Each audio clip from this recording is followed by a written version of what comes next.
Hi, my name is Keith Masuda. I'm a finance professional. I've been working with venture-backed B2B startups for a significant amount of time now, 15 years here in Silicon Valley.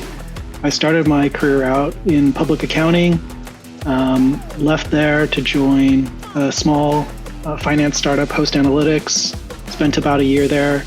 Right after that, I joined Palo Alto Networks. It was probably around 500 people pre-IPO and stayed there for well over 4 years. By the time I left, it was a public company, over $1 billion of revenue, probably 3,500 people. So saw an amazing amount of scale there.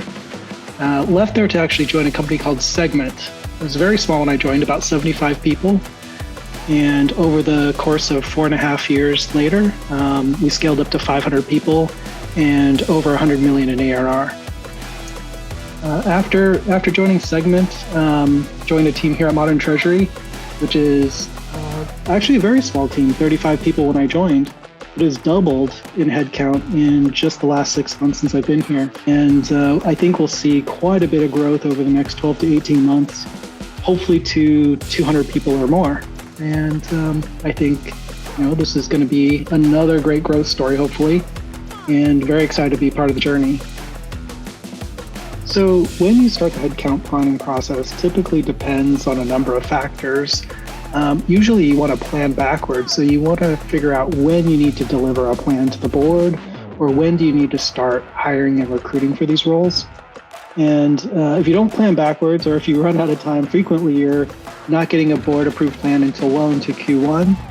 And then you're already behind in the game from a hiring perspective. So the first step is usually understanding the strategic objectives and constraints of the business for the next 12 months. And ideally, you want to look beyond that to the extent you can for the next 2 or 3 years. Most startups are focused on controlling cash burn. And even if you're a company with plenty of cash, you do want to keep an eye on and understand burn. And I think it's Paul Graham who said, or talks about default alive versus default dead for early stage companies. And you want to do what you can to keep an eye on your cash so that you're default alive. So default alive is if your revenue growth will allow you to grow fast enough and generate enough cash flow before you theoretically run out of cash. So if your revenue growth is stagnant, but you're burning a lot of cash, you're default dead. If your revenue growth is very fast and it can eventually eclipse your cash burn, then that's default alive. So funding aside, your two largest levers that impact cash burn are revenue and usually headcount. Headcount's usually a large part of your spend, and if you're burning cash, obviously it's a big line in your P&L. And headcount is an area that you can generally control versus a lot of times revenue. You may not have the insight or know exactly where you're going to land from a revenue perspective. So you do want to spend time on headcount during the planning process. So the first step in planning for headcount is hopefully taking last year's plan or the latest forecast or your current headcount revenue model and getting that updated. But at earlier stage companies, it's not uncommon to be missing one or two or all of these. And often, even if you do have these in place today, the business is changing so much that you need to rebuild the model or even sometimes start from scratch. Most early stage companies are probably using spreadsheets to build the plan and track headcount. And this is because it gives you the most flexibility to iterate and comes with very little overhead. At Segment, I remember we used spreadsheets for a really long time until we implemented Anaplan. But we were kind of stuck in this situation where the spreadsheet served us well, but Anaplan was not the ideal solution. It was very heavy, it required a lot of IT resources and finance technical resources, and it wasn't as collaborative a tool as we kind of needed for the situation we were in. For Modern Treasury, we will probably do something similar. We'll probably stay in spreadsheets for as long as we possibly can. and migrate over to a larger system when we need it.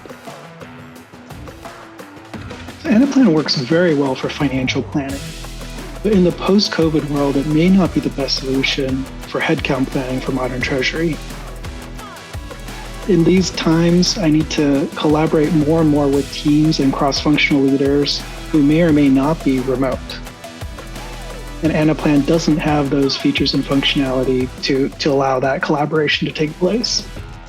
So typically when you're building the bottoms-up process, you're creating a headcount template request sheet or a headcount template, and you send that out to each of your business partners. They fill out the required fields with who they want to hire, when they want to hire by, how much salary they want to offer them, what level they're going to be. And then they send everything back to the finance team, and the finance team combines all of that information into another spreadsheet and uses that spreadsheet to drive the planning process. So after you've collected all the data, usually there's an iterative process where you're discussing with the business, functional leaders, figuring out what the final headcount numbers will be, sending the board the plan to be approved. And then after everything's approved, you have to communicate that back to the business leaders and also to recruiting. And what recruiting does is they take that plan, they put it into their ATS or their applicant tracking system. And after that, they create more spreadsheets. So the spreadsheets that they create will either be based on your headcount template, or could be spreadsheets that they use to work with their business leaders to track how headcount's going outside of the ATS. And then when they update that information on that spreadsheet, like when candidates get hired or when they think they're going to be hired or any information about those candidates, then my spreadsheets actually need to be updated for that same information. One challenge is that businesses could be changing rapidly and your data and assumptions become quickly outdated. You may need to quickly iterate through a forecast or even do a replan, and this can be very difficult to do if you don't have the right processes and tools in place. In some cases, spreadsheets can enable these iterations, but of course they're prone to error and can also be a burden as you get larger and have more people involved in the process. Another challenge is that data you need for planning and forecasting may come from multiple systems. You might be pulling data from a CRM, an ERP, an HRIS, maybe even a payroll system, and that's really just to name a few. It can be difficult to combine all this data and convert it into something usable for the planning process. Collaborating with teams on headcount can be another challenging process if multiple people are involved because it can be mostly manual. Getting headcount requests into the plan, approving the requests, tracking changes, and closing the loop on communication. Closing the communication loop after changes are made or the plan is finalized are usually done in spreadsheets through email or Slack, and all of this can get pretty messy and confusing. The number of spreadsheets and data silos can quickly add up, and the more data silos and spreadsheets and manual processes means more complexity for me to manage. Budgeting for roles usually requires close partnership with HR and the other functional leaders. HR might set the bands and the general target compensation philosophy for the different roles and levels, and the business leader might decide which roles need to be hired and at which levels. Finance teams often coordinate this process, and the plan or forecast is often the mechanism that drives the cadence for this process. But I would say that HR and the business function should own it and are responsible for making the decisions. In the past, I have used a top-down model to help place certain constraints on functional spending and headcount. Teams can then create a bottom-up plan and make trade-offs within their budget, or pull or push out planned start dates for headcount to stay within the constraints. The reality, though, is that if a company's headcount plans are aggressive, they are often behind in hiring and within budget. Many times, the harder question to answer isn't whether we're ahead or behind in the budget, or even why we're there, but whether or not that's a good or a bad thing. Headcount can not only be the biggest driver of your cash burn and P&L, it can also be a huge source of your success. Not hiring or spending can have some very negative business consequences. After the initial budget is set, there are always changes as the year progresses. Usually there's some type of manual process for approving those changes through email, Slack, or a regularly scheduled meeting. Even with this, sometimes there are surprises. The frequent changes can make forecasting difficult, especially if you're trying to keep a very close eye on cash burn. During the planning process, finance drives headcount budgeting. I'm usually drafting the top-down plan with ballpark headcount numbers and working directly with different functional leaders to prepare a bottom-up headcount plan. Sometimes HR is involved here as well. I don't think this is ideal, though. It's important for HR to also drive the process because it has the most insight and data into the organization as a whole. They know which teams need more headcount compared to other teams across the organization, especially on the margins. They have insights into leadership capabilities within the teams and potentially how scalable the functions are for growth. They also know how individuals are performing in their roles and whether turnover might be more or less likely. During the year, any number of changes can happen that require finance and HR to share information and work together. People are hired, recs are delayed, salaries change, salary bands change, people are hired at different levels, people leave and backfills are required, some people are promoted. If you need to forecast frequently and accurately, all of these changes can pose a challenge. And ideally, finance knows about all these things happening in advance. But all too often, as we know, finance only knows about the changes after they happen. Also, tracking the changes and approvals for changes can be challenging when there are a large number of them and when the process is very manual and subject to human error. Part of the problem is that these processes are happening in different silos or different tools. Your performance management might be in Lattice. HRIS might be in Bamboo HR. Recruiting might be in Lever or Ashby, plus spreadsheets. Payroll might be in Gusto. And none of these are really talking to each other. Usually, different disciplines within HR own some or all of these tools. So it makes sense that the HR team owns combining this data into information that's actionable. Unfortunately, if you want to use best-in-class tools for each discipline, this could be very difficult. And HR teams at small companies rarely have the analytics tools and capabilities to implement something to address this. Another challenge is that workflow and approvals are usually manual, and a key person in the process can be left off notifications or approvals can be missed. As far as I know, there is no system that does all of this.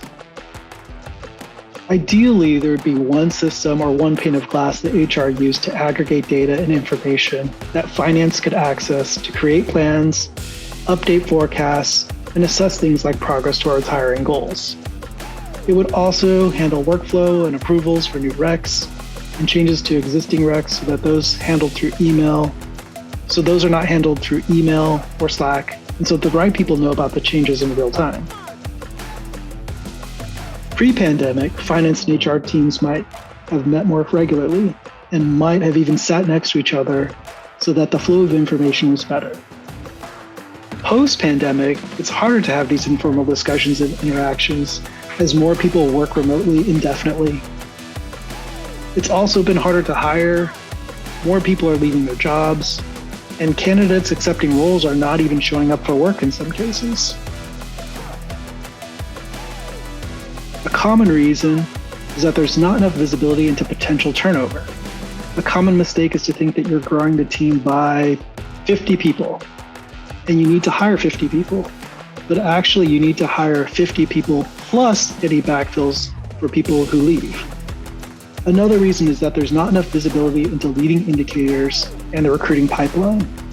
Generally, early-stage companies are not tracking recruiting like a sales funnel. For example, many teams do not know the number of weekly outbound messages, recruiter screens, or in-house interviews. They might not know the conversion rates or cycle times. Some of this information can give you early insight into whether you can meet your hiring goals for the period. Today, it's very difficult to measure and understand how all the moving parts around people impact our business. It's very easy for finance teams to default to looking at the bottom line, but we all know it's more complicated than that. If we have the right tools and information in place, we could really drive more positive outcomes for the business. We could hire more salespeople at the right time to hit future revenue goals. We could have enough engineers to build out the products and features customers are asking for, or better maintain the product we have. We could better allocate capital to the teams and areas where it's needed without making separate finance assumptions around slow hiring or attrition. Like, okay, let's say I roll up a plan and it says we're going to spend X dollars, but what if we don't actually end up spending that money? Like, my goal is actually to spend that money. And if we don't spend that money, we're falling short somewhere. Like, I could have allocated it somewhere else. Like, let's say sales, right? I give Tushar 10 AEs you can hire this year, and you end up hiring 8. But when I budgeted, basically I took money away from R&D and gave it to sales to hire those 10 AEs. And now that you didn't hire them, we could have actually spent it on 2 engineers, right? And so all of a sudden now, when I've allocated the capital, but there's a gap now, and I could have allocated capital a different way or a more efficient way if I knew you weren't going to hire all these people. Does that make sense?